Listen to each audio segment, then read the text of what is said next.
സത്യത്തിൽ മലപ്പുറത്തേക്ക് വരണം എന്നുള്ളത് സാധാരണ ലീഡേഴ്സ് വിളിച്ചിട്ട് പറയാ ഇന്ന സ്ഥലത്ത് GTS പോകണം.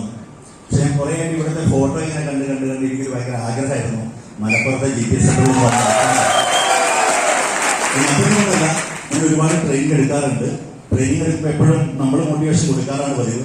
പക്ഷെ ഈ മലപ്പുറത്തേക്കൊക്കെ വരുമ്പോൾ ഒരു പ്രത്യേകത കുറെ മോട്ടിവേഷൻ ഇങ്ങോട്ട് കിട്ടും. കാരണം അത്രയും നല്ലൊരു വൈകിയാണ് എനിക്ക് ഈ പ്രോഗ്രാം നടക്കുന്നത്. അപ്പൊ സിനാൻ സാർ വിളിച്ചു പറഞ്ഞു, സാറേ സാർ ഒന്ന് മലപ്പുറം വരെ വരുമോ?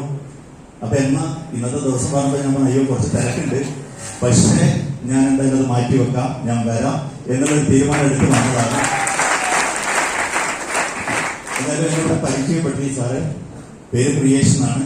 നെറ്റ്വർക്ക് മാർക്കറ്റിംഗിൽ കാലിക്കറ്റ് യൂണിവേഴ്സിറ്റിയിൽ നിന്ന് ബിരുദവും അണ്ണാമല യൂണിവേഴ്സിറ്റിയിൽ നിന്ന് ബിരുദാനന്തര ബിരുദം എടുത്തിട്ടാണ് ഞാൻ ഈ ബിസിനസ് ഇപ്പോൾ ശക്തമായിട്ട് ചെയ്തുകൊണ്ടിരിക്കുന്നത്. ഇല്ലാതെ ഈ ലോറി ഡ്രൈവർ വന്ന് പറയുന്നത് കേൾക്കുമ്പോൾ ആർക്കും ഒരു പുച്ഛമായിരിക്കും. അതുകൊണ്ട് നമ്മൾ ബിരുദമൊക്കെ എടുത്തെന്ന് പറയുമ്പോൾ കുറച്ച് വിദ്യാഭ്യാസമുള്ളവർക്കൊക്കെ ഒരു ധൈര്യം ഉണ്ടാവും. കാരണം ഇതിനൊക്കെ ബിരുദമൊക്കെ ഉണ്ടല്ലോ എന്നുള്ളത്. എന്തായാലും 16 വർഷത്തോളം വണ്ടി മേഖലയിൽ ഡ്രൈവറായിട്ടും ക്ലീനറായിട്ടും പണിയെടുക്കുന്ന സമയത്താണ് എന്റെ സുഹൃത്ത് ഈ ബിസിനസ് എന്നോട് പറയുന്ന സമയത്ത് ലക്ഷങ്ങൾ സമ്പാദിക്കാം, വലിയ വീട് വെക്കാം, വലിയ കാർ എടുക്കാം, ലൈഫ് സ്റ്റൈൽ വലിയ ലെവലിലേക്ക് മാറ്റാം എന്നൊന്നും വിചാരിച്ചിട്ടല്ല ഞാൻ ഈ ബിസിനസ്സിലേക്ക് വന്നത്. അദ്ദേഹം വന്ന് പറയുന്ന സമയത്ത് ഞാനൊരു ചികിത്സയിലായിരുന്നു. ചികിത്സ എന്ന് പറഞ്ഞാൽ എന്റെ കയ്യിന്റെ ഒരു ഷോൾഡർ ഇറങ്ങിക്കൊണ്ട ഒരു പ്രശ്നം എനിക്കുണ്ടായിരുന്നു. അത് വേറെ ഒന്നല്ല, ക്രിക്കറ്റുകളിൽ ഭയങ്കര ആവേശം മൂത്തിരിക്കുന്ന സമയത്ത് ജോണി റോഡ്സും റോബിൻസിനും ഒക്കെ ഗ്രൗണ്ടിൽ കൂടെ പന്ത് പിടിക്കുന്ന കണ്ട ആവേശം എനിക്കും കൂടി. ഞാനും കയറി പന്ത് വന്നപ്പോൾ ഞാനൊന്ന് പറഞ്ഞു, അവര് പുല്ലുള്ള ഗ്രൗണ്ടും ഞാൻ കല്ലുള്ള ഗ്രൗണ്ടും വ്യത്യാസത്തേ ഉള്ളൂ. ഞാൻ വീണ്ടും എഴുന്നേൽക്കുമ്പോഴേക്കും എന്റെ കയ്യിന്റെ ഷോൾഡർ തെറ്റിപ്പോയി. പക്ഷെ അത് പിടിച്ചുറപ്പിക്കാൻ വേണ്ടി മാനന്തവാടി കാട്ടിക്കുളത്തൊരു വൈദ്യരുണ്ട്. ആ വൈദ്യര് പറഞ്ഞു 2 മാസം മുന്നേ ഞാൻ ശരിയാക്കി തരാണ്. അങ്ങനെ ആ വൈദ്യരുടെ ചികിത്സയിൽ ഇരിക്കുന്ന സമയത്താണ് ഈ സോമകുമാർ എന്ന് പറയുന്ന WTC ഗോൾഡ് എക്സിക്യൂട്ടീവ് അദ്ദേഹം തന്നെ ഈ ബിസിനസ് പറയുന്ന സമയത്ത് ഇപ്പൊ ഒരുപാട് പേര് വന്നവരൊക്കെ പറഞ്ഞു, ഞാൻ ഈ ബിസിനസ് കേൾക്കുന്ന സമയത്ത് നമുക്ക് അങ്ങനെ തോന്നി ഇങ്ങനെ തോന്നി എന്നൊക്കെ പറയാറുണ്ട്. എനിക്കും ഒരുപാട് സംശയങ്ങളൊക്കെ തോന്നി. കാരണം ഇവര് പ്ലാൻ പറയുന്ന സമയത്ത് തന്നെ ഒരാൾ വന്നു, 2 ആളെ ചേർത്തി, 2 ആൾ വന്നു, 4 ആളെ ചേർത്തി എന്ന് പറഞ്ഞാൽ തന്നെ നമ്മുടെ നാട്ടിലൊരു ചൊല്ലുണ്ട്. എന്താണ്? ആളെ പിടിക്കുന്ന പരിപാടി മണിച്ച്. അപ്പൊ ഫസ്റ്റ് ബ്ലോക്ക് അവിടെ വന്നു. സെക്കൻഡ് ബ്ലോക്ക് എന്തായിരുന്നു പറഞ്ഞിട്ടുണ്ടെങ്കിൽ ഇതിന്റെ പ്രൊഡക്റ്റ് വിറ്റാൽ ലാഭം കിട്ടുമെന്ന് പറഞ്ഞതായിരുന്നു. കാരണം ജീവിതത്തിൽ വാങ്ങൽ മാത്രമേ ശീലം ഉണ്ടായിരുന്നുള്ളൂ, വിൽപ്പന ശീലമില്ല. അതുകൊണ്ട് തന്നെ വാങ്ങാൻ ഇഷ്ടമാണ്, പക്ഷെ വിൽക്കാൻ ഇഷ്ടമല്ല. അപ്പോഴാണ് സോപ്പും പേസ്റ്റൊക്കെ വിൽക്കാൻ ലാഭം കിട്ടുമെന്ന് പറഞ്ഞപ്പോൾ ഞാൻ മനസ്സിലിങ്ങനെ മേരിക്കുണ്ട് കുഞ്ഞാട് എന്ന് പറഞ്ഞ സിനിമയിലൊക്കെ കണ്ടില്ലേ, നമ്മളിങ്ങനെ പറയുമ്പോൾ തന്നെ മനസ്സിൽ ഓർക്കുന്നു. ഈ കപ്പ്യാരാവണം എന്ന് പറയുമ്പോൾ തന്നെ ദിലീപ് ഇങ്ങനെ ഓർക്കും മണി അടിക്കുന്നത്. അതേപോലെ പ്രൊഡക്റ്റ് പറയുമ്പോൾ തന്നെ ഞാൻ ചിന്തിച്ചത് ബാഗിൽ തൂക്കിയിട്ട് ഓരോ വീട് കയറി ചേട്ടാ ചേച്ചി ഒരു സോപ്പ് എടുക്കോ പേസ്റ്റ് എടുക്കോ എന്ന് പറയുന്നത് ഇങ്ങനെ നടക്കാനാണ്. അതുകൊണ്ട് ഞാൻ മൈൻഡ് ഇങ്ങനെ ബ്ലോക്ക് ചെയ്ത് വെച്ചു. പക്ഷെ അദ്ദേഹം 2-3 പ്രാവശ്യം എന്നെ കാണാൻ വേണ്ടി വയനാട്ടിലേക്ക് കണ്ടുകൊണ്ട് വന്നു ഇതൊക്കെ പറഞ്ഞു പോയെങ്കിലും ഞാനിത് ചെയ്യണ്ട എന്നുള്ള തീരുമാനത്തിൽ തന്നെയായിരുന്നു. കാരണം ആ സമയത്ത് എനിക്ക് ലോറിയുണ്ട്, ലോറിയിൽ അത്യാവശ്യം വർക്കുണ്ട്, വരുമാനമുണ്ട്, പിന്നെ അച്ഛൻ ഗോറയുണ്ട്. അപ്പൊ ജീവിച്ചു പോകാൻ പറ്റുന്ന ഒരു സാഹചര്യത്തിലാണ് ഞാൻ ഉണ്ടായിരുന്നത്. പക്ഷെ പിന്നീട് എന്തുകൊണ്ട് ഞാൻ ഈ ബിസിനസ് ഏറ്റെടുത്തു എന്ന് ചോദിച്ചാൽ തീർച്ചയായിട്ടും അത് നിങ്ങളോട് ഷെയർ ചെയ്യുന്നത് മറ്റൊന്നും കൊണ്ടല്ല. ഞാൻ എന്റെ ജീവിതത്തിലെ എക്സ്പീരിയൻസ് പറയുമ്പോൾ ഒരു കഥ കേൾക്കുമ്പോൾ നിങ്ങൾ കേട്ടു പോകരുത്. അത് നിങ്ങളുടെ ജീവിതമായിട്ട് ഒന്ന് തട്ടിച്ചു നോക്കിയാൽ നിങ്ങൾക്ക് അതിന്റെ ഉത്തരം കിട്ടും. ഞാൻ ചികിത്സയിൽ ഇരിക്കുന്ന സമയത്ത് എന്റെ കൂടെ തൊട്ടടുത്ത റൂമിൽ കിടന്നിരുന്ന ഒരു കാസർഗോഡ് കാഞ്ഞങ്ങാട് എന്ന് പറയുന്ന സ്ഥലത്തുള്ള ഒരു കണ്ണൻ എന്ന് പറയുന്ന ഒരാളായിരുന്നു. ഞാൻ ഫസ്റ്റ് ചെയ്ത് കാണുന്ന സമയത്ത് അദ്ദേഹം കിടക്കുന്നുണ്ട്, പുതപ്പൊക്കെ പൊസിങ്ങനെ കിടക്കുന്ന ആളോട് ഞാൻ ചോദിച്ചു എന്ത് പറ്റിയതാ ചേട്ടാന്ന് ചോദിച്ചു. അദ്ദേഹം പറഞ്ഞത് ബൈക്ക് ആക്സിഡന്റ് ആയതാണെന്ന് തോന്നുന്നു. അപ്പൊ സ്വാഭാവികമായിട്ട് ബൈക്ക് ആക്സിഡന്റ് ആവാന്ന് പറഞ്ഞാൽ കയ്യോ കാലോ പൊട്ടി മുറിഞ്ഞ് കിടക്കുന്നതായിരിക്കുമ്പോൾ ഞാൻ വിചാരിച്ചത്. പക്ഷെ ഓരോ ദിവസം ചെല്ലുന്നതോറും ഞാൻ കൂടുതൽ പരിചയപ്പെട്ടപ്പോഴാണ് മനസ്സിലായത് അദ്ദേഹത്തിന് ഭാര്യയും 3 കുട്ടികളും ഉണ്ട്. ഭാര്യയും 3 കുട്ടികളും ഉണ്ടാകുമ്പോൾ ഭർത്താവ് മാത്രം ജോലിക്ക് പോകുന്നു. മിക്ക കുടുംബങ്ങളും അങ്ങനെയായിരിക്കും. ഭർത്താവിന് ജോലിയുണ്ട്, വരുമാനമുണ്ട്, അതുകൊണ്ട് സേഫായിട്ട് കുടുംബം മുന്നോട്ട് പോയിക്കൊണ്ടിരിക്കുക. അങ്ങനെ മുമ്പൊക്കെ റബ്ബർ ടാപ്പിംഗ് ആയിരുന്നു. അപ്പൊ ആ ജോലി ചെയ്തുകൊണ്ട് ആൾ മുന്നോട്ട് പോയിക്കൊണ്ടിരിക്കുന്ന സമയത്താണ് ഒരു അത്യാവശ്യം വരുമാനമൊക്കെ കിട്ടിയപ്പോൾ ഒരു ബൈക്ക് മേടിക്കണം എന്നുള്ള ആഗ്രഹം തോന്നി. ബൈക്ക് മേടിച്ചു. ആ ബൈക്കിൽ ഭാര്യനെ വീട്ടിൽ കൊണ്ടുപോയിട്ട് തിരിച്ചു വരുന്ന സമയത്ത് അദ്ദേഹം ഗവൺമെന്റ് പറയുന്ന എല്ലാ നിയമങ്ങളും പാലിച്ചിരുന്നു എന്നാണ് പറഞ്ഞത്. തലയിൽ ഹെൽമെറ്റ് ഉണ്ടായിരുന്നു, കറക്റ്റ് സൈഡ് ചേർന്ന് നൽകിയായിരുന്നു പോയിക്കൊണ്ടിരുന്നത്. പക്ഷെ പുറകിൽ വന്ന ഓട്ടോക്കാരനെ നിയന്ത്രണം വിട്ടു. അദ്ദേഹം വന്നിട്ട് ബൈക്കിന്റെ പുറകിൽ വന്ന് എത്തിയാക്കി തെറിച്ച് വീഴുന്ന സമയത്ത് ഹെൽമെറ്റ് വന്ന് കഴുത്തിന് അടിച്ചുപോയി. ഈ ഞരമ്പിന് വന്ന ക്ഷതം കാരണം അദ്ദേഹം കിടന്നു. ആ കിടപ്പിൽ ആളുകളെടുത്ത് മംഗലാപുരം ഹോസ്പിറ്റലിൽ എത്തിക്കുമ്പോഴേക്കും 2 കാലും 2 കൈയും തളർന്നുപോയി എന്ന് പറഞ്ഞു. അപ്പൊ ഞാൻ കാണുമ്പോൾ 3.5 വർഷമായി 2 കൈയും കാലം തളർന്നു കിടക്കുന്ന ആള് ഒരു മൂത്രത്തിന് പൈപ്പിട്ടിരിക്കുകയാണ്. അത് നിറയുമ്പോൾ എടുത്തു മാറ്റാൻ ഭാര്യ കൂടെ തന്നെയുണ്ട്. അപ്പൊ നമുക്ക് സ്വാഭാവികമായിട്ട് ഇങ്ങനെ ഒരാളെ കുറിച്ച് കേൾക്കുമ്പോൾ അല്ലെങ്കിൽ നമ്മുടെ നാട്ടിലൊക്കെ ഇഷ്ടംപോലെ നമ്മൾ കണ്ടിട്ടുണ്ട് അല്ലെ, ദുരിതാശ്വാസ ഫണ്ടിലേക്ക് അല്ലെങ്കിൽ ഒരു ചികിത്സാ ഫണ്ടിലേക്ക് എന്ന് പറഞ്ഞ ഗാനങ്ങളിലൊക്കെ നമുക്ക് കേട്ടിട്ടില്ലേ? ഹലോ, അത് കാണുമ്പോൾ നമുക്ക് എന്താ തോന്നിയിട്ടുള്ളത്? അത് കാണുമ്പോൾ നമുക്ക് സ്വാഭാവികമായിട്ട് ഒരു അയ്യോ ഭാവം സഹതാപം തോന്നും. ശരിയല്ലേ? നമ്മളെന്തെങ്കിലും സഹായിക്കും. അപ്പൊ ഇദ്ദേഹത്തിന്റെ അവസ്ഥ കണ്ടപ്പോൾ ഞാനും അങ്ങനെ ഒരു സഹതാപം തോന്നി, കുറെ സഹായിക്കുകയൊക്കെ ചെയ്തു, പണമൊക്കെ ഒരുപാട് പിരിച്ചിട്ടൊക്കെ ഞാൻ കൊണ്ടുകൊടുത്തു. പക്ഷെ ഓരോ ദിവസം ചെല്ലുന്നതോറും അദ്ദേഹത്തിന് കൂടുതൽ അടുക്കാൻ കഴിഞ്ഞപ്പോഴാണ് എനിക്ക് ഒരു കാര്യം മനസ്സിലായി. അദ്ദേഹം എന്നോട് ഒരു കാര്യം ആവശ്യപ്പെട്ടു. അപ്പോഴേക്ക് ഏകദേശം 3 മാസം സമയം കഴിഞ്ഞു. 4 പ്രാവശ്യം ബിസിനസ് പറഞ്ഞ സോമകുമാർ സാർ എന്റെ അടുത്ത് വന്നു കഴിഞ്ഞു. അങ്ങനെ വെക്കുന്ന ഒരു രാത്രിയില് ഭാര്യ ഭർത്താവും കൂടി ഭയങ്കര വഴക്കാം. പിറ്റേ ദിവസം ഞാൻ ഭർത്താവിനോട് ചോദിച്ചു, സംഭവം നമ്മൾ മലയാളി ആയതുകൊണ്ട് ഒരു പ്രത്യേകത ഉണ്ട്, അടുത്ത വീട്ടിലെ ഒച്ചപ്പാട് എന്താണെന്നുള്ളത് അറിയാതെ നിന്നാൽ നമുക്കൊരു വിഷമം ഉണ്ടാവും, ശരിയല്ലേ? അതുകൊണ്ട് തന്നെ ഞാൻ അദ്ദേഹത്തോട് പോയി ചോദിച്ചു, എന്തായിരുന്നു ഇന്നലെ ഭാര്യ ഭർത്താവും? അപ്പൊ അദ്ദേഹം പറയാണ്, ഞാൻ എന്ത് പറഞ്ഞിട്ട് എന്താ കാര്യം ഉപേക്ഷിച്ചാ, ഞാൻ പറഞ്ഞാലൊന്നും അവള് കേൾക്കുന്നില്ല. അപ്പൊ ഞാൻ ചോദിച്ചു, നിങ്ങൾ എന്താ പറഞ്ഞത്? അപ്പൊ അദ്ദേഹം പറഞ്ഞു, വേറെ ഒന്നല്ല, ഞാനിങ്ങനെ കിടന്നു പോയതുകൊണ്ട് ഇനി ഞാൻ എഴുന്നേക്കാൻ ചാൻസ് ഇല്ല. അതുകൊണ്ട് അവളെ എന്നെ നോക്കി നിൽക്കുന്നത് കൊണ്ട് കുട്ടികളുടെ കാര്യം നടക്കുന്നില്ല, കുട്ടികളുടെ വിദ്യാഭ്യാസം നടക്കുന്നില്ല. അതുകൊണ്ട് എന്ത് ചെയ്യണം, അവളോട് ഞാൻ ജോലിക്ക് എന്നെ വിട്ടിട്ട് എന്നെ ഇങ്ങനെ ചാരിറ്റി ചെയ്യുന്ന ആരെങ്കിലും എവിടെയെങ്കിലും കൊണ്ടുപോയി നോക്കിക്കോളെന്ന് പറഞ്ഞിട്ട് അവളത് കേൾക്കുന്നില്ല, അവൾ പോകാൻ കൂട്ടാക്കുന്നില്ല എന്ന്. അപ്പൊ എനിക്ക് സത്യം പറഞ്ഞിട്ടുണ്ടെങ്കിൽ അദ്ദേഹത്തോട് ഇന്നാണെന്ന് ഞാൻ പറഞ്ഞേനെ. കാരണം ഇന്നിപ്പോ ക്ലാസ്മേറ്റ് സിനിമ ഇറങ്ങിയതിന് ശേഷമാണ് നമ്മൾ പഴയ 10ാം ക്ലാസ്സുകാരൊക്കെ കൂടി, ശരിയല്ലേ? ഹലോ, ഇവിടേക്ക് ഉണ്ടോ? മലപ്പുറത്തേക്ക് ഉണ്ടോ സാധനം? പഴയ 10ാം ക്ലാസ്സുകാർ ഒത്തുകൂടിയതിനു ശേഷം ഞങ്ങളുടെ നാട്ടിലൊക്കെ ഏകദേശം ഇപ്പൊ മൊത്തത്തിൽ കണക്കെടുത്ത ഒരു 4000 കുടുംബങ്ങളാണ് 2 വഴിക്കായിട്ടുള്ളത്, ശരിയല്ലേ? ഇവിടത്തേക്ക് ഉണ്ടോ അങ്ങനെ? കാരണം ആരോഗ്യത്തോടെ ഇരിക്കുന്ന ഭർത്താവുണ്ട്, വരുമാനം കൊണ്ടുണ്ട്, എല്ലാം ഉണ്ട്, അതിന് നല്ല മക്കളുണ്ട്. എന്നാലും ഭാര്യ പഴയ 10ാം ക്ലാസ്സിലെ കാമുകന്റെ ഒരു മെസ്സേജ് കിട്ടി അതിന് പുറകെ പോയ കഥകളൊക്കെ നമ്മൾ ഒരുപാട് കേട്ടു. നിങ്ങളെ കുറിച്ചല്ല കേട്ടോ, ഞാൻ വേറെ ആളുകളെ കുറിച്ചാണ് പറയുന്നത്. അങ്ങനെ പോയ കഥയൊക്കെ നമ്മൾ കേട്ടിട്ടുണ്ട്. അപ്പൊ ഞാൻ മുമ്പിലോട് ഇന്നാണെങ്കിൽ ഞാൻ പറഞ്ഞു കൊടുത്തത് എങ്ങനെയാണ് സംഭവം എന്നുള്ളത്. പക്ഷെ ഞാൻ അന്ന് മുമ്പിലോട് പറഞ്ഞു, ഇത്രയും സ്നേഹത്തോടെ നിങ്ങൾ നോക്കുന്നു, 3.5 വർഷമായിട്ട് നിങ്ങൾ കിടന്നു പോയിട്ടും ശരീരത്തിൽ ഒരു പൊട്ടൽ പോലും ഏൽക്കാതെ ആ ഭാര്യ നോക്കുന്നുണ്ടെങ്കിൽ അവരുടെ സ്നേഹം നിങ്ങൾ കാണാതെ വരുന്നൊക്കെ പറഞ്ഞു. അപ്പൊ മുമ്പിൽ വന്ന ആ സ്നേഹം കാണുന്നതുകൊണ്ടാണ് ഞാൻ ഉപേക്ഷിച്ചിട്ട് ഞാൻ നിങ്ങളോട് പറയുന്നത്, നിങ്ങൾ ടൗണിൽ പോയി വരുമ്പോൾ എനിക്കൊരു സാധനം കൊണ്ടെത്താ. അപ്പൊ ഞാൻ ചോദിച്ചു, എന്താ വേണ്ടത്? ചോദിച്ചിട്ടും പറയണില്ല. അപ്പൊ രാത്രിയിൽ ഭാര്യയും ഭർത്താവും വഴക്കുണ്ടായ പിറ്റേ ദിവസം ഭർത്താവ് എന്താ പോവാ? മലപ്പുറത്ത് അങ്ങനെ ഇല്ലാന്ന് തോന്നുന്നു അല്ലേ? ഉണ്ടോ? എങ്ങോട്ടായിരിക്കും? അപ്പൊ ഞാനത് വിചാരിച്ചു, ഞാൻ മുമ്പിലോട് ചോദിച്ചു, നിങ്ങൾക്ക് ഏത് ബ്രാൻഡാ വേണ്ടത്? അപ്പൊ മുമ്പിൽ ഏത് ബ്രാൻഡായാലും കുഴപ്പമില്ല ഉപയോഗിച്ചിട്ട് കുടിച്ചാൽ മരിക്കണം എന്ന്. അപ്പൊ ഞാൻ ശരിക്കും ഷോക്കായി പോയി. അപ്പൊ ഞാൻ പിന്നെയും ചോദിച്ചു, നിങ്ങൾ എന്താ പറഞ്ഞേ? അപ്പൊ എന്നോട് പറഞ്ഞു, വേറെ നല്ല ഉപയോഗിച്ചിട്ടാ, ഞാനിങ്ങനെ കിടക്കുന്നത് കൊണ്ട് അവള് വേറെ ജോലിക്ക് പോകില്ല, അതുകൊണ്ട് കുട്ടികളുടെ കാര്യം നടക്കില്ല. എന്നിട്ട് പിന്നെ ചിരിക്കുന്നുണ്ട്, കരയുന്നുണ്ട്, കരഞ്ഞുകൊണ്ട് കണ്ണിന്ന് ഇങ്ങനെ വെള്ളം വന്നുകൊണ്ടിരിക്കുക. അപ്പൊ എന്നോട് പറയാം, ഉപേക്ഷിട്ട് അത് കൊണ്ട തന്നാ പോരാ, അതിന്റെ വായിൽ ഒഴിച്ചു തരണം. അങ്ങനെ പറഞ്ഞുകൊണ്ട് കരഞ്ഞുകൊണ്ടിരിക്കുന്ന ആളെ മൊത്തയ്ക്ക് ഞാൻ ഇങ്ങനെ നോക്കുമ്പോൾ ഒരു മനുഷ്യന്റെ അവസ്ഥയാണ്. എന്നിട്ട് അദ്ദേഹം പറയാണ്, ആരോഗ്യത്തോടെ ഇരിക്കുന്ന സമയത്ത് എനിക്ക് ബന്ധുക്കള്, സുഹൃത്തുക്കള്, നാട്ടുകാര്, വീട്ടുകാർ എല്ലാവരും ഉണ്ടായിരുന്നു. പക്ഷെ ഞാനിതൊന്ന് വീണുപോയപ്പോൾ ഞാൻ എന്റെ കുടുംബത്തിന് പോലും വലിയൊരു ബാധ്യതയാണ്. സ്വന്തമായിട്ടൊന്ന് മരിക്കണമെന്ന് വിചാരിച്ചാൽ പോലും മരിക്കാൻ പറ്റാത്ത അവസ്ഥയിൽ ദൈവമേ നീ എന്നെ കൊണ്ട് എത്തിച്ചല്ലോ എന്ന് പറഞ്ഞിട്ട് ഉറക്കി ഇങ്ങനെ കരയുന്ന അദ്ദേഹത്തിന് മുഖത്തേക്ക് നോക്കുമ്പോൾ കണ്ണിൽ ഇങ്ങനെ കുടുകുടാ വെള്ളം ചാടുന്ന, അതൊന്ന് കൈയെടുത്ത് തുടയ്ക്കാൻ പോലും പറ്റാതെ തലയിലേക്ക് തല ചരിച്ച് ഇങ്ങനെ തുടയ്ക്കുന്ന അദ്ദേഹത്തിനെ കണ്ടപ്പോൾ അന്ന് രാത്രി എനിക്ക് ഉറങ്ങാൻ പറ്റിയില്ല. കാരണം എന്താണെന്നറിയോ, ഞാനും ആരോഗ്യത്തോടെ ഇരിക്കുകയാണ്. കയ്യിൽ ഒരു ഷോൾഡറിന്റെ പ്രശ്നം കൊണ്ട് 3 മാസം ചികിത്സയിലിരുന്നു. ഞാൻ എന്റെ സുഹൃത്തുക്കളെ കുറിച്ച്, എന്റെ കുടുംബത്തിലുള്ള പലരെ കുറിച്ച് ചിന്തിച്ചു. അവരൊക്കെ ജോലിക്ക് പോകുന്നത് ഒരു വരുമാനമുണ്ട്, അതുകൊണ്ട് തന്നെ അവർക്ക് മറ്റൊന്നിനെ കുറിച്ചുള്ള ചിന്തയില്ല. ജോലി ഉണ്ടല്ലോ, വരുമാനം ഉണ്ടല്ലോ, കുടുംബം മുന്നോട്ട് പോകും. സത്യത്തിൽ ബാത്റൂമിലൊന്ന് തെന്നി വീഴാൻ മതി ഈ മനുഷ്യൻ കിടക്കുന്നത് പോലെ ചിലപ്പോൾ കോമാ സ്റ്റേജിൽ നമ്മൾ കിടക്കാം.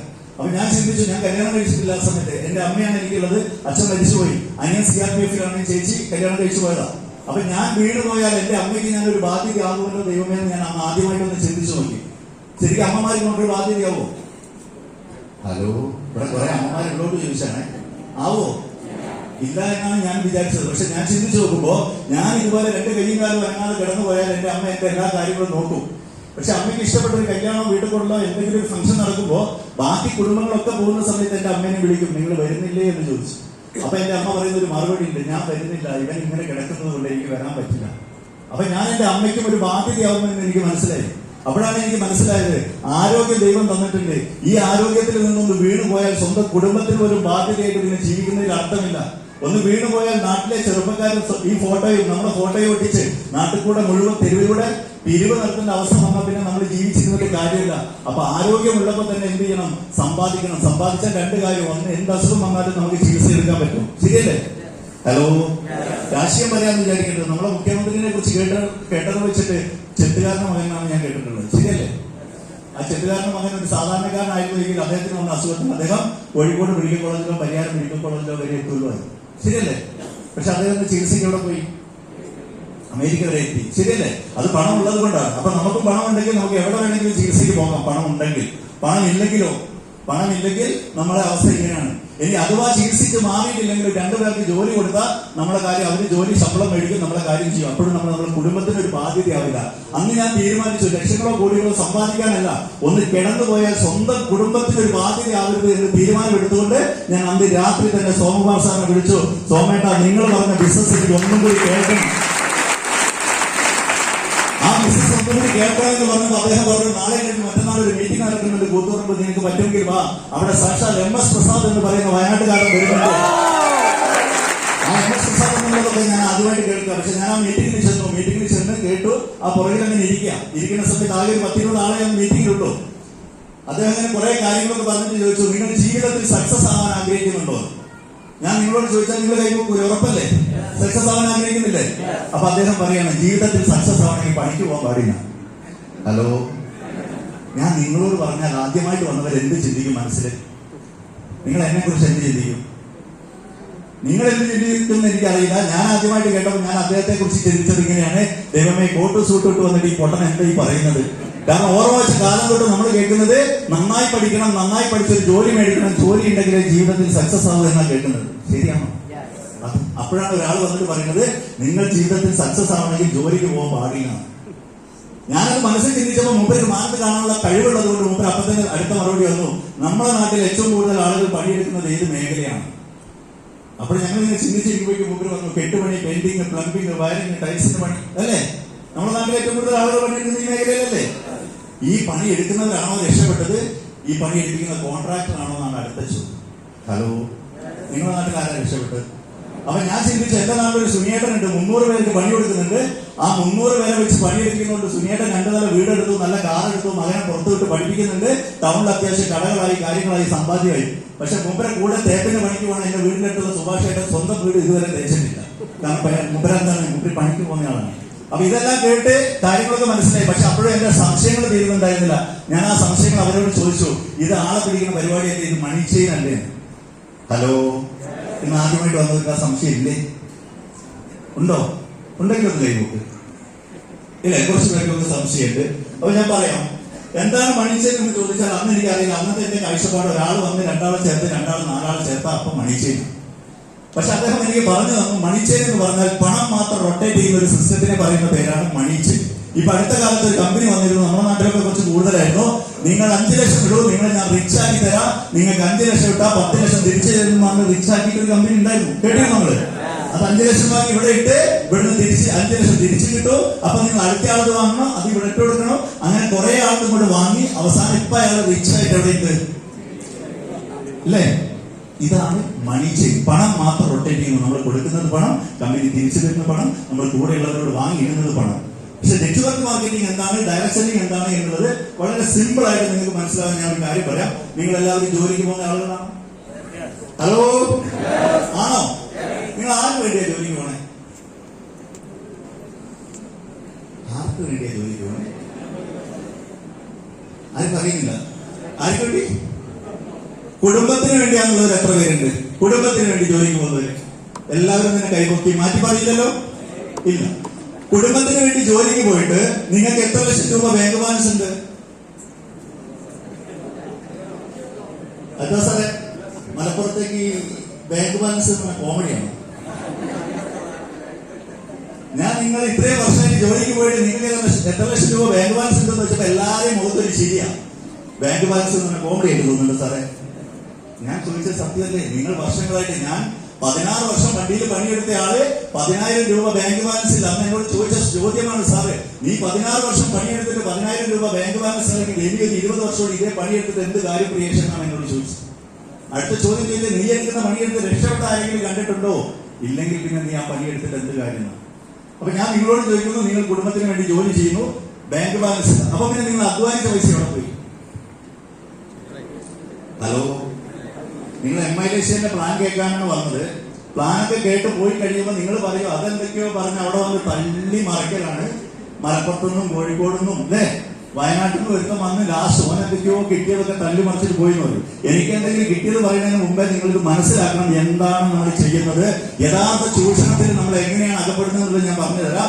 നമ്മൾ ഇത്ര വർഷമായിട്ട് ജോലി ചെയ്തിട്ട് നമുക്ക് ബാങ്ക് ബാലൻസ് ഇല്ലെങ്കിൽ നമ്മൾ അധ്വാനിച്ച പണം നമ്മൾ എവിടെ ചെലവഴിച്ചു, നമ്മൾ എന്തിന് ചെലവഴിച്ചു?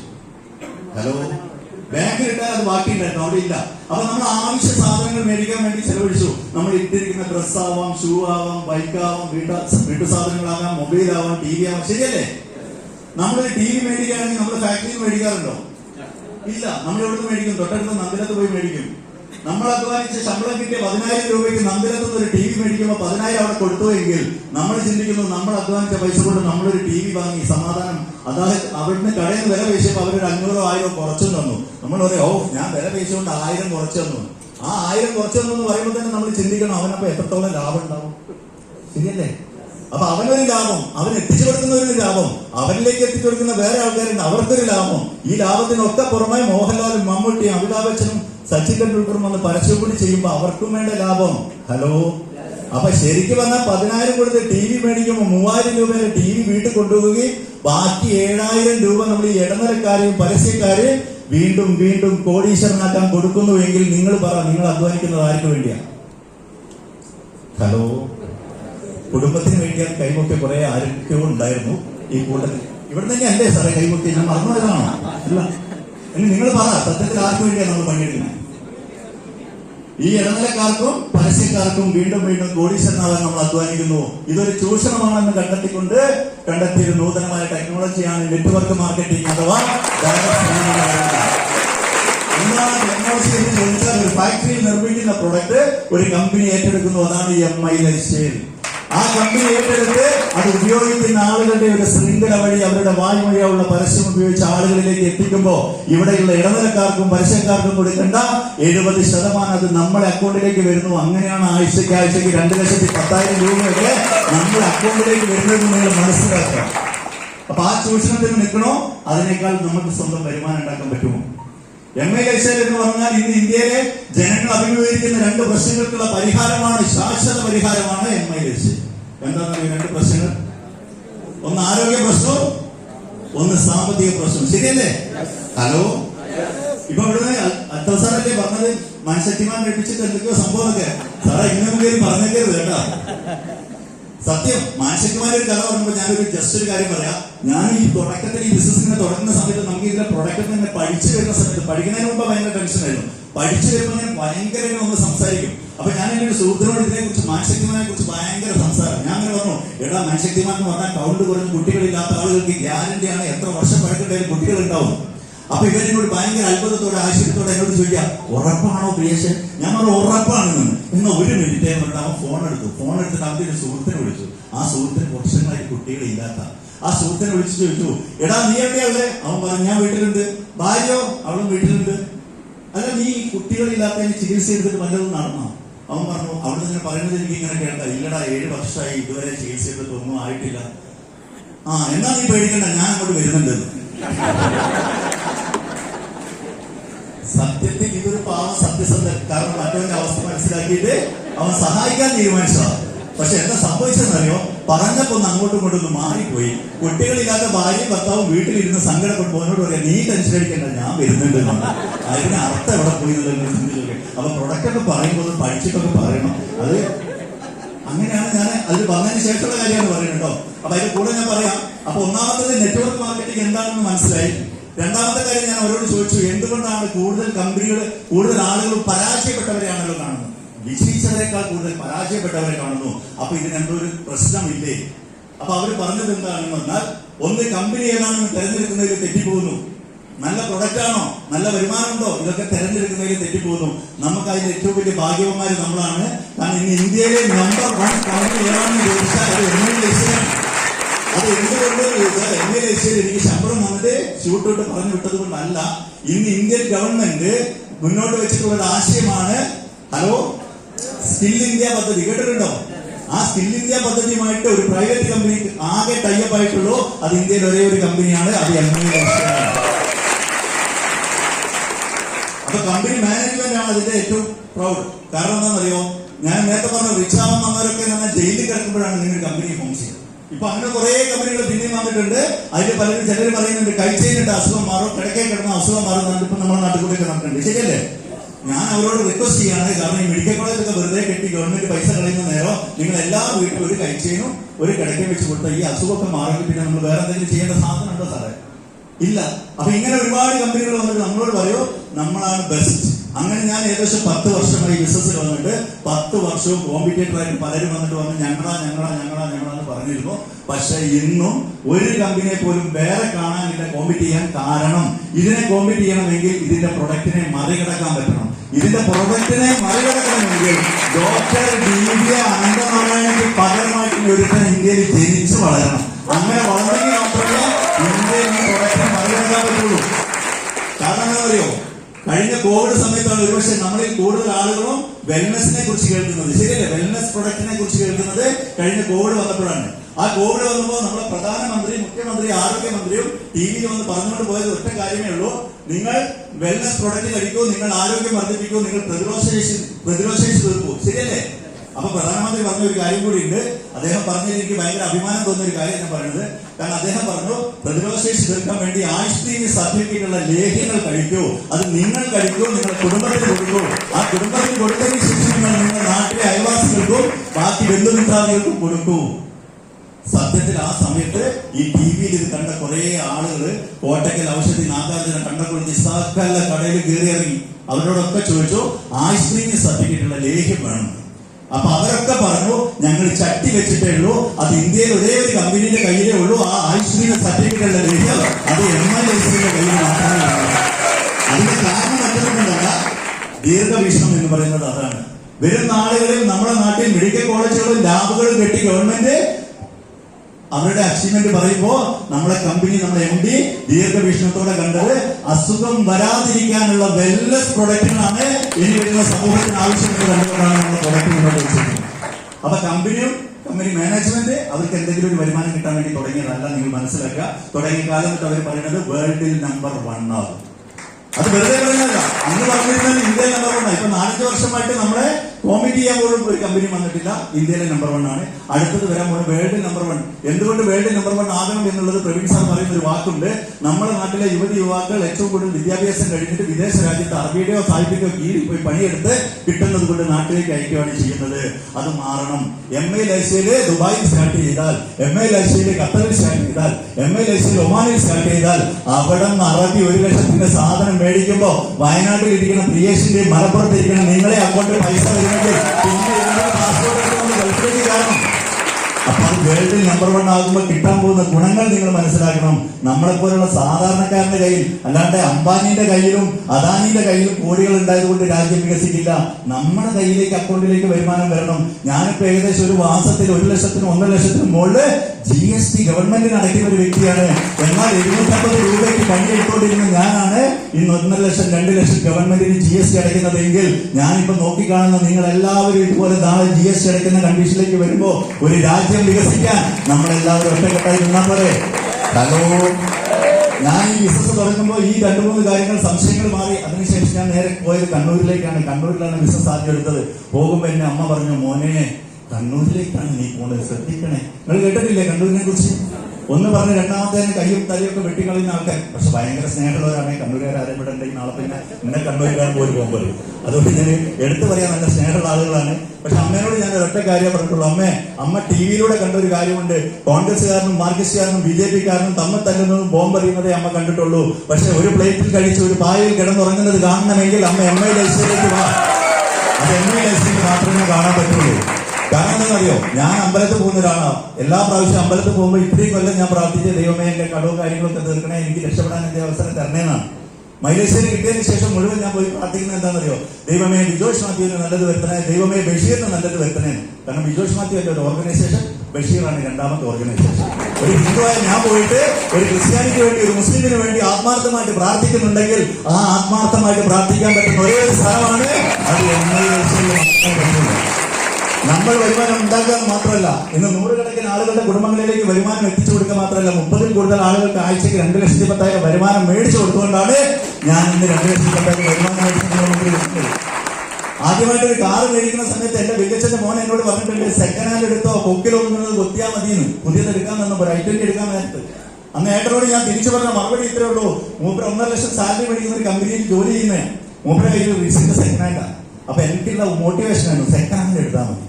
അതെന്തുകൊണ്ടാണെന്നറിയോ, 1.5 ലക്ഷം സാലറി വാങ്ങുന്ന മൂപ്പര് സെക്കൻഡ് ഹാൻഡ് 3 ലക്ഷത്തിന്റെ വണ്ടി സോപ്പ് പേശ് വെക്കുന്നു, 10 ലക്ഷത്തിന്റെ വണ്ടി എടുത്താൽ കുടുംബത്തിന് വലിയ നാണക്കേടുണ്ടാവും. ശരിയല്ലേ? അതുകൊണ്ട് എനിക്കൊന്ന് മോട്ടിവേഷൻ ആയിരുന്നു. പക്ഷെ ഞാൻ തിരിച്ചൊന്നേ പറഞ്ഞുള്ളൂ, ഏട്ടാ എന്റെ കമ്പനി, നിങ്ങളെ കമ്പനി അതാണ് പഠിപ്പിക്കുന്നത്. പക്ഷെ എന്റെ കമ്പനി പഠിപ്പിക്കുന്നത് ഈ ലോകത്തിന് കീഴിൽ പണം കൊണ്ട് നേടാവുന്നത് എന്തും സ്വപ്നം കണ്ടോ അത് പൊട്ടാനുള്ള കൊട്ടിയ വലിപ്പം ലഭിച്ചിട്ടുള്ള കമ്പനിയാണ്.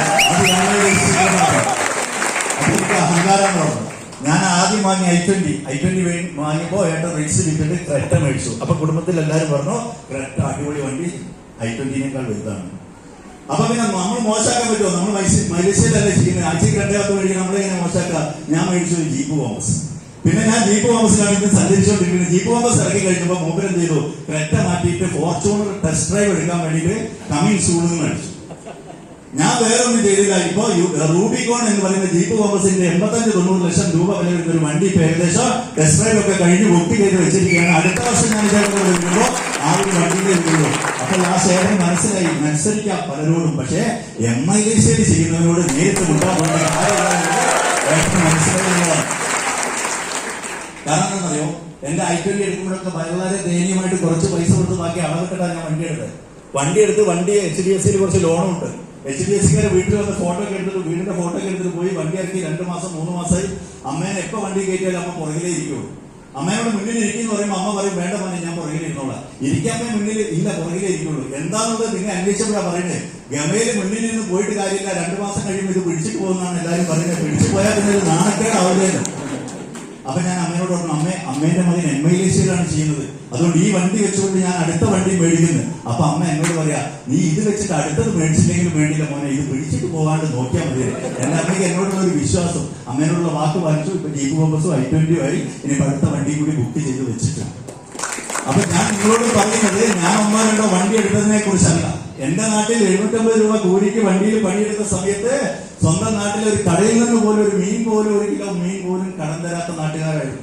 പക്ഷെ ഇന്ന് വണ്ടി കൊണ്ട് വെക്കുമ്പോഴേക്കും നമ്മുടെ വീട്ടിൽ എത്ര ആളുണ്ടെന്നുള്ള ചോദ്യമൊന്നുമില്ല. അയക്കൂറയും ചെമ്മീനും ഒക്കെ കിലോ കണക്കിനെടുത്ത് കൊണ്ടുവരും. എന്നിട്ട് പൈസ വേണ്ടേ, പൈസ പിന്നെ മതി നീ അവിടെ വെച്ചോന്നാ പറയുന്നത്. ആ ഒരു മാറ്റം നമുക്ക് തന്നെ ഒരു മനസ്സുകൊണ്ടല്ലോ. ഹലോ, ഞാന് ബിസിനസ്സിലേക്ക് വന്നതിന്റെ ഒറ്റ കാരണമുണ്ട്. ഞാൻ ജസ്റ്റ് അതുകൂടി പറഞ്ഞിട്ട് സൂചിപ്പിച്ചിട്ട് ഞാൻ നിർത്താം. ബിസിനസ്സിലേക്ക് വന്നു, ഈ ബിസിനസ് ചെയ്യുന്നു എന്നുള്ള ഒറ്റ കാരണമുണ്ട്. 5 വർഷം പ്രേമിച്ചൊരു പെണ്ണിനെ തേച്ചൊട്ടിച്ചിട്ടാണ് പോയി. ഹലോ, കാരണം എന്താ അറിയോ, ഓളെ മാഷ് പറഞ്ഞു പോലും ഇതാണ് ഏറ്റവും വലിയ തട്ടിപ്പ്, ഇത് ചെയ്യുന്നു ജയിലിൽ പോകുന്നു. അപ്പൊ ഇത് കേട്ട വാതി കേൾക്കാത്ത വാതി ഇവിടെ ഇത് ചെയ്യരുത് എന്നെ നിർബന്ധിച്ചു. ഞാൻ തിരിച്ചെന്ത് പറഞ്ഞു, ഇല്ല ഞാൻ ഇതേ ചെയ്യുള്ളൂ. അവസാനത്തെ ഒരു ചോദ്യം എന്നോട് ചോദിച്ചു, ഞാൻ വേണോ ബിസിനസ് വേണോ? അപ്പൊ ഏറെ കാമുകന്മാർ ഇപ്പൊ ചിന്തിക്കുന്നുണ്ടാവും അവൻ എന്ത് തീരുമാനം എടുക്കുന്ന എനിക്കറിയില്ല. പക്ഷെ ഞാൻ ചിന്തിച്ചത് ഇത്രയേ ഉള്ളൂ, അവളെ പ്രേമിച്ച് നടക്കുമ്പോ വാലന്റൈൻസ് ഡേക്ക് ഐസ്ക്രീം, ചുരിദാറ്, പൈസ ഇങ്ങനെ പോക്കാണ്. അങ്ങോട്ട് പൈസ പോകുന്ന കണക്കേ ഉള്ളൂ, ഇങ്ങോട്ട് കിട്ടുന്ന കണക്കില്ല. മൈലേജിലാകുമ്പോ ആഴ്ചക്ക് 2-10 കിട്ടാൻ തുടങ്ങി. നമ്മൾ ഏതിനെ പ്രേമിക്കുന്ന നല്ലത്. ഹലോ, തേച്ചൊട്ടിച്ച് പോയ അന്നോട്ട് ഭയങ്കര സങ്കടം. പക്ഷെ ഞാനൊരു തീരുമാനം എടുത്തു, തേച്ചൊട്ടിച്ച് പോയവൾ കരയുന്ന ഒരു ദിവസം കാണണമെന്നുള്ളത്. അവള് ഗൾഫിലൊക്കെ എത്തി, ദുബായിലാണ് ജോലി ചെയ്യുന്നത്, 60,000 സാലറി കിട്ടി. ഇതൊക്കെ ഒരു ദിവസം വിളിച്ച് എന്നോട് പറയുമ്പോൾ ഞാൻ എന്റെ ബാങ്കിന്റെ സ്റ്റേറ്റ്മെന്റ് ഒന്ന് തിരിച്ചിട്ട് കൊടുത്തു. അപ്പൊ എന്നോട് ചോദിക്കുക, ഇതൊക്കെ ഉള്ളത് തന്നെയാണോ? ആഴ്ചക്ക് 193 അക്കൗണ്ടിൽ കയറുന്നതിന്റെ സ്റ്റേറ്റ്മെന്റ് കണ്ടപ്പോ കണ്ണു തള്ളിയിട്ട് ചോദിക്കുക. അപ്പൊ ഞാൻ പിന്നെ ഓർക്കൊരു സമാധാനക്കേടോ അറ്റാക്കോ വരണ്ടെന്ന് ചോദിച്ചാൽ പറഞ്ഞ്, ഇല്ല എന്റെ അച്ഛൻ ബാങ്ക് മാനേജർ ആയതുകൊണ്ട് സീലടിച്ച് തിന്നാൻ ടെൻഷൻ.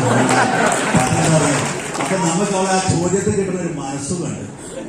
അപ്പൊ കല്യാണം കഴിച്ച് പോയപ്പോൾ പിന്നെ വിളിച്ചിട്ട് എന്നോട് പറയാം, ഏട്ടാ ഞാനെന്താന്നറിയാം കല്യാണത്തിന് സംബന്ധിച്ചത് എന്റെ ജാതകത്തിലുണ്ട്, ആദ്യത്തെ കല്യാണം നിലനിൽക്കൂല, രണ്ടാമത്തത് നിലനിൽക്കൂല.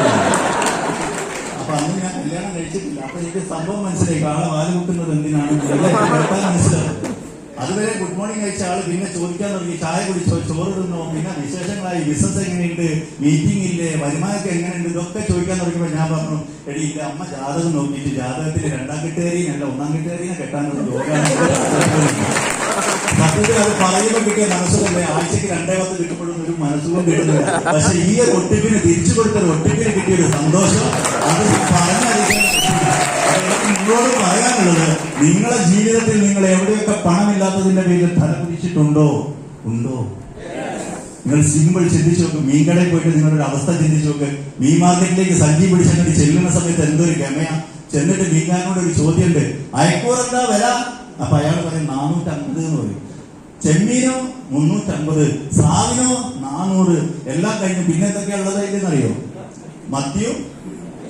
മത്തിയും നെത്തലും കുറച്ച് ഐഡിയ ഉള്ളത്. പിന്നെ അതാ സത്യത്തിൽ നമ്മൾ എന്ത് വാങ്ങാൻ പോയത്?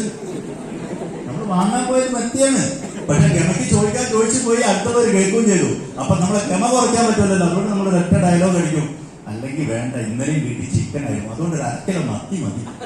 സത്യത്തിൽ പണമില്ലാത്തത് കൊണ്ടല്ലേ? സ്ഥിരമായിട്ട് ചെമ്മീനോ വൈക്കൂറിയും കഴിക്കാൻ പറ്റാത്തതുകൊണ്ടാണോ? ആണോ സാറേ? അല്ല.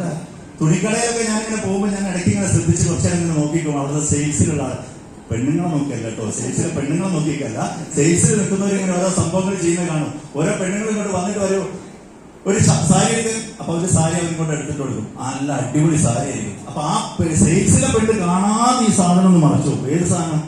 ഇത് അടിഭാഗത്ത് ഒട്ടിച്ചൊരു സാധനം ഉണ്ടാവില്ലേ? നിങ്ങൾ ശ്രദ്ധിച്ചിട്ടുണ്ട്? അത് മലപ്പുറത്തേക്കൊക്കെ ശ്രദ്ധിക്കില്ലാന്ന് തോന്നുന്നില്ല. നമ്മൾ വയനാട്ടിലേക്കൊക്കെ ശ്രദ്ധിക്കും. ഇതിന്റെ പുറകിലൊരു സാധനം ഉണ്ടാവും ഇല്ലേ? അത് നോക്കിയിട്ട് പറയൂ, ഇതിന്റെ കളർ അത്ര പോരാ, വേറെ ഒന്ന് എടുക്കുന്നത്. അപ്പൊ ആദ്യം എടുത്തിട്ടത് 5000 ആയിരിക്കും. അപ്പൊ അവൻ എന്താക്കും, ഒരു 3500 വേറെ എടുത്തിട്ട് 3500 നമ്മൾ പറയും സ്റ്റിച്ചിങ് പോരാ, മറ്റേ പുള്ളി പോരാന്ന് പറയും. അപ്പൊ അവര് 2000 പിന്നെയും നമ്മൾ പറയുമ്പോൾ അവർ ചോദിക്കൂ എത്ര വരെ പോകും? ശരിയല്ലേ? എത്രയോ അനുഭവങ്ങളാണ്. ഇതുപോലെ നമ്മുടെ ജീവിതത്തിൽ എവിടെയൊക്കെ നമ്മൾ തോറ്റുപോയിട്ടുണ്ട്, എവിടെയൊക്കെ നമ്മൾ കരഞ്ഞിട്ടുണ്ട് പണമില്ലാത്തതിന്റെ പേരിൽ. നമ്മുടെ നാട്ടിൽ ഒരു കല്യാണ വീട്ടിലേക്ക് കയറി ചെല്ലുമ്പോൾ പോലും നമ്മളൊരു സാധാരണക്കാരനാണെങ്കിൽ ആ വീട്ടുകാർ നമ്മളെ സ്നേഹത്തോടെ വിളിക്കും, പന്തലിൽ കയറ്റിയിരുത്തും, ചായയും നായി കൊടുക്കുന്ന ബിസ്ക്കറ്റും തരും, കുറച്ച് മിച്ചം. ശരിയാണ്.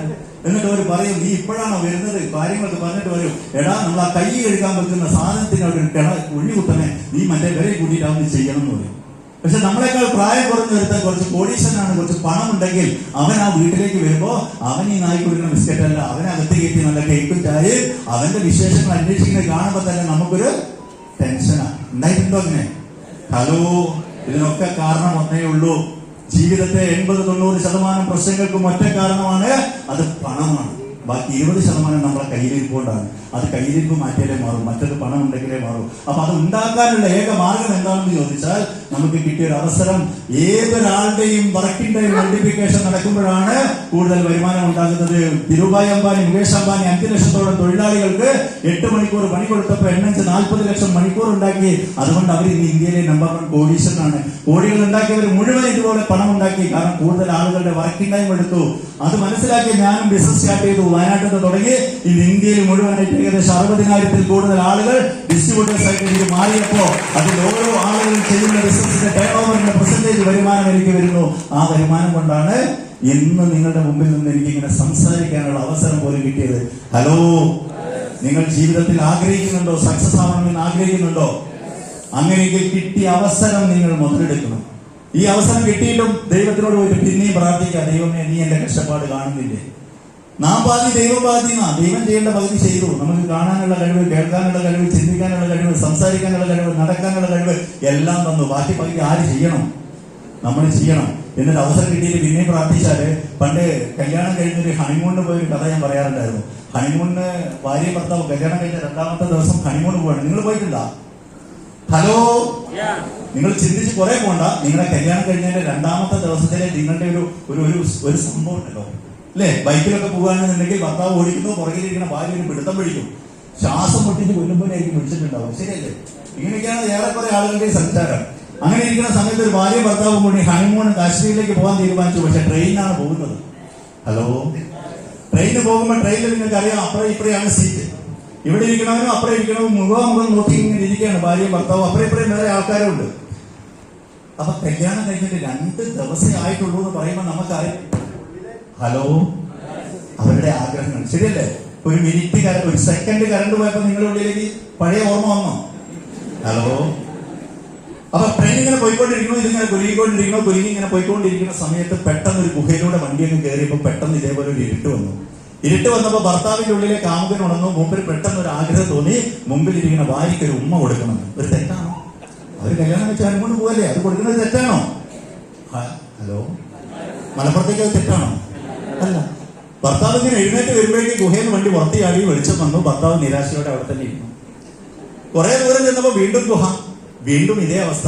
ഇങ്ങനെയൊക്കെ 4-5 സ്ഥലത്തുനിന്ന് ഇതേ അവസ്ഥ. ലാസ്റ്റ് നിരാശനായിട്ടും ദേഷ്യം പിടിച്ച് അയാൾ അങ്ങനെ ഇരിക്കുന്ന സമയത്ത് പിന്നെ ഒരു ഗുഹ വന്നു. അപ്പൊ മൂപ്പര് വിചാരിച്ചു ഇപ്പൊ വെളിച്ചം വരും, വന്നില്ല. പിന്നെയും വിചാരിച്ചു ഇപ്പൊ വരും, വന്നില്ല. അങ്ങനെ നീണ്ടു നോക്കുമ്പോ ഇത് കൊങ്കൺ റെയിൽവേന്റെ ഉള്ളിലായിരുന്നു. കുറെ സമയം ഇരുട്ട് തന്നെയാണ്. ഇത് മൂപ്പർക്ക് അറിയില്ല. മൂപ്പര് വിചാരിച്ചു ഇപ്പൊ വരും എന്ന് വിചാരിച്ചു നിന്നു. അവസാനം വെളിച്ചം വന്നപ്പോൾ എന്ത് സംഭവിച്ചെന്നറിയോ? മൂപ്പർക്ക് ആകെ നിരാശ. ഇത്രയും സമയം ഇരുട്ട് എന്തൊക്കെ ചെയ്യായിരുന്നു, മൂപ്പര് എത്ര ഉമ്മ കൊടുക്കായിരുന്നു എന്നൊക്കെ ചിന്തിച്ച് നിരാശയോടെ മൂപ്പര് ഇങ്ങനെ മുഖത്ത് നോക്കിയിട്ട് ഭാര്യയോട് പറയാം, എടി ഈ ഗുഹയ്ക്ക് ഇത്ര നീളമുണ്ട് എന്നുള്ളത് എനിക്ക് അറിയില്ലായിരുന്നു. അപ്പൊ ഭാര്യ ചോദിച്ചു, അതെന്താ ചേട്ടാ, ഇത്രയും നീളം ഉണ്ടായിരുന്നെങ്കിൽ ഞാൻ നിനക്കൊരു ഉമ്മ തന്നേനെ. അപ്പൊ അവള് വെപ്രാളത്തോടെ അപ്പുറം ഇപ്പുറയൊക്കെ നോക്കിയിട്ട് അവള് പറയാ, ചേട്ടന് മാത്രമേ അറിയാത്തതുള്ളൂ ഈ ഗുഹയ്ക്ക് ഇത്ര നീളുണ്ട് എന്നുള്ളത്. അറിയുന്നവർ വേറെ ഈ ഉള്ളിലുണ്ട്, അറിയുന്നവർ വേറെ ഉള്ളിലുണ്ട്. അവര് കാര്യം സാധിച്ചിട്ട് പോയി. ഹലോ, ഇതുപോലെയാണ് നമ്മളെ ബിസിനസ്. MI ലൈഫ്സ്റ്റൈൽ നിങ്ങൾ ആദ്യമായിട്ട് വന്ന് കേൾക്കുകയാണ്. അതുകൊണ്ട് നിങ്ങൾ വിചാരിക്കും ഞാൻ ആദ്യമായിട്ട് കേട്ടതുകൊണ്ട് ഈ ലോകത്ത് ആദ്യമായിട്ടാണ് MI ലൈഫ്സ്റ്റൈൽ വന്നത്, അതുകൊണ്ടൊന്ന് കാത്തിരിക്കാം, ഒന്ന് പഠിക്കാം, എന്നിട്ട് നമ്മളെ കുടുംബക്കാരോടും സുഹൃത്തുക്കളോടും പറയാമെന്ന് നിങ്ങൾ വിചാരിച്ച് നിൽക്കുമ്പോഴേക്കും ഇത് നേരത്തെ ഗുഹ ഉണ്ട് എന്ന് അറിഞ്ഞ ആൾക്കാർ വന്ന് കാര്യം സാധിച്ചിട്ട് പോകും. അപ്പൊ കുടുംബക്കാരെയും നാട്ടുകാരെയും ഒക്കെ ആര് കൊണ്ടുപോകും? അടുത്തുള്ള വേറെ ലീഡർമാർ കൊണ്ടുപോകും. അപ്പൊ നമ്മൾ നിരാശപ്പെട്ടിരിക്കേണ്ട അവസ്ഥ വരും. അങ്ങനെ ഇരിക്കേണ്ട അവസ്ഥ ഉണ്ടോ? ഹലോ, ഇന്ന് തന്നെ സ്റ്റാർട്ട് ചെയ്യുക. ഇന്ന് തന്നെ ഒരു ലിസ്റ്റ് തയ്യാറാക്കുക. നിങ്ങളുടെ സുഹൃത്തുക്കൾ, ബന്ധുക്കൾ ആരൊക്കെയാണോ അവരെ മുഴുവനായിട്ട് നമ്മൾ എന്ത് ചെയ്യുക, ഒന്ന് പോയി കണ്ട് നമ്മളെ കൂടെ നിർത്തുക. കാരണം അവരുടെ ജീവിതശൈലി രോഗങ്ങൾ, sugar, pressure, cholesterol, thyroid, varicose vein, asthma, piles എന്തുമാവട്ടെ, ഹലോ, ഇംഗ്ലീഷ് മരുന്ന് കഴിച്ച് മാറി ഏതെങ്കിലും ഒരാളെ നിങ്ങൾ കണ്ടിട്ടുണ്ടോ നോക്കണം. ഇംഗ്ലീഷ് മരുന്നിന് ഞാൻ എതിരല്ല, പക്ഷേ MI ലൈഫ്സ്റ്റൈലിന്റെ പ്രൊഡക്റ്റ് ഉപയോഗിച്ച് ഇതിന് റിസൾട്ട് കിട്ടിയ ഒത്തിരി ആളുകൾ ഈ കൂട്ടത്തിൽ പോലും ഉണ്ടാവും എന്നുള്ളത് എനിക്ക് ഉറപ്പ് പറയാൻ പറ്റും.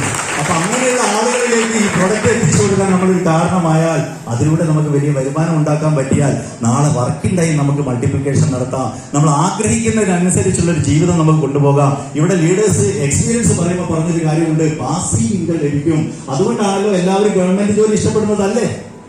ഹലോ, ഗവൺമെന്റ് ജോലി ഇപ്പോഴും ഇഷ്ടല്ലേ? അല്ലേ? ബിസിനസ് ഉള്ളവർ പറയുക അല്ലാന്ന്. പക്ഷെ ഞാൻ പണ്ട് ഒരു പെണ്ണ് കെട്ടാൻ വേണ്ടിയിട്ട് ഗവൺമെന്റ് ജോലി ഒരുപാട് ആഗ്രഹിച്ച ആളാണ്. ദൈവമേ, എങ്ങനെയും ഒരു ഗവൺമെന്റ് ജോലി കിട്ടിയാൽ മതിയായിരുന്നു ഒരു പെണ്ണ് കെട്ടാൻ. കാരണം ഞാൻ ഈ നായർ സമുദായത്തിൽ പെട്ടതാ. വാലുള്ളത് കൊണ്ട് ഏത് വീട്ടിൽ ചെന്നാലും പറയും ചെക്കന് ഗവൺമെന്റ് ജോലി കിട്ടിയാലേ കൊടുക്കുള്ളൂ എന്നുള്ളത്. അതുകൊണ്ട് തന്നെ ആഗ്രഹിച്ചിരുന്നു. പക്ഷെ ഇന്ന് എന്റെ പ്രാർത്ഥന മുഴുവൻ എന്താ അറിയോ? എന്റെ ശത്രുക്കൾക്ക് മുഴുവൻ ഗവൺമെന്റ് ജോലി കിട്ടണം ദൈവമേ എന്നാണ് എന്റെ പ്രാർത്ഥന. കാരണം വേറെ ഒന്നും കൊണ്ടല്ല, ഗവൺമെന്റ് ജോലി മോശമായതുകൊണ്ടല്ല. അങ്ങനെ ഒരു ഗവൺമെന്റ് ജോലി കിട്ടിയാൽ അതിൽ നിന്ന് കിട്ടുന്ന ശമ്പളത്തിൽ ജീവിച്ച് മരിച്ചോളും ശത്രുക്കൾ. പക്ഷെ മിത്രങ്ങളാണെങ്കിൽ MI ലൈഫ്സ്റ്റൈൽ കൊടുക്കണം. കാരണം മുബീൻ സാറിനെ പോലെയൊക്കെ മാസാമാസം 1 കോടിയൊക്കെ മേടിച്ച് അതിന് ജീവിതം എൻജോയ് ചെയ്യണം, ആസ്വദിക്കണം. അപ്പൊ എനിക്ക് നിങ്ങളോട് പറയാനുള്ളത് ഇത് തന്നെയാണ്. പഠിക്കാൻ ഒരുപാട് സമയമെടുക്കണ്ട, ഇതിനുവേണ്ടി പ്രാർത്ഥിച്ചിരുന്ന സമയം കളയണ്ട. കിട്ടിയ അവസരം ജീവിതം മാറ്റിമറിക്കാൻ നിങ്ങൾ ഇത്രമാത്രം ചിന്തിച്ചാൽ മതി. എത്ര വർഷമായിട്ട് നിങ്ങൾ ജോലി ചെയ്യുന്നു, ഇത്ര വർഷം ജോലി ചെയ്തിട്ട് ബാങ്ക് ബാലൻസ് ഇല്ല, ഇനിയും അതേ വർഷങ്ങൾ നിങ്ങൾ അതേ ജോലി ചെയ്താൽ എവിടെ എത്തുമെന്ന് തിരിച്ചറിഞ്ഞുകൊണ്ട് നിങ്ങൾ ആ വണ്ടിയിൽ നിന്ന് ഇറങ്ങാനും ഒന്ന് മാറിക്കയറാനും തയ്യാറാവുക. പണ്ട് ആരോ പറഞ്ഞതാണ് നന്നായി പഠിച്ച് നല്ല ജോലി മേടിച്ചാലേ ജീവിക്കാൻ പറ്റൂ എന്നുള്ളത്. അത് ഞാൻ നിങ്ങളോട് പറയുന്നു, അതിൽ നിന്നൊക്കെ ഒരു മാറ്റം വന്നു. അപ്പൊ എന്തായാലും ഇവിടുത്തെ എല്ലാ ആഴ്ചകളിലും നടക്കുന്ന ഈ GTS ഇവിടെ വരാൻ പറ്റിയതിലും നിങ്ങൾ എല്ലാവരെയും കാണാൻ പറ്റിയതിലും ഒരുപാട് സന്തോഷമുണ്ട്. കാരണം മൈക്ക് കിട്ടിയാൽ എനിക്ക് വെക്കാൻ തോന്നില്ല, കുറെ ഇങ്ങനെ പറഞ്ഞു പോകും.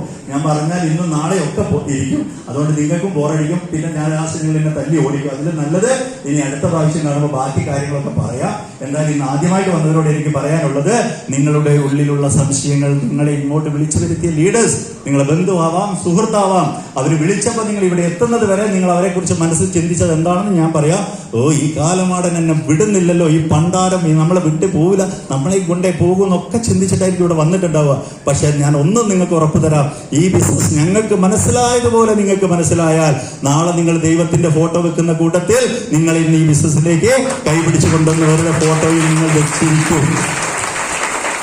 നിങ്ങൾക്ക് എന്തെങ്കിലും സംശയമുണ്ടെങ്കിൽ, നിങ്ങളൊരു കല്യാണം കഴിക്കാൻ പോകുന്ന ഒരു ചെറുപ്പക്കാരൻ കല്യാണം കഴിക്കാൻ പോകുന്നതിന് മുമ്പേ നാട്ടിൽ കല്യാണം കഴിച്ച് 5 വർഷത്തിന് ശേഷം ഭാര്യയും ഭർത്താവും ഫുൾ അടിപിടി വഴക്കായി ലാസ്റ്റ് വക്കീലിനോട് കഴിച്ച് ഇങ്ങനെ എന്താ പറയാ ഡൈവേഴ്സിന് നിൽക്കുന്ന സമയത്ത് അവരോട് പോയിട്ട് കല്യാണം കഴിക്കാനുള്ള ചെക്കൻ ചോദിക്കുക, ചേട്ടാ ഞാൻ കല്യാണം കഴിക്കാൻ തീരുമാനിച്ചു, എന്താ നിങ്ങൾക്ക് അതിനെക്കുറിച്ച് പറയാനുള്ളതെന്ന് വെച്ചാൽ അവരെന്തായിരിക്കും പറയാ?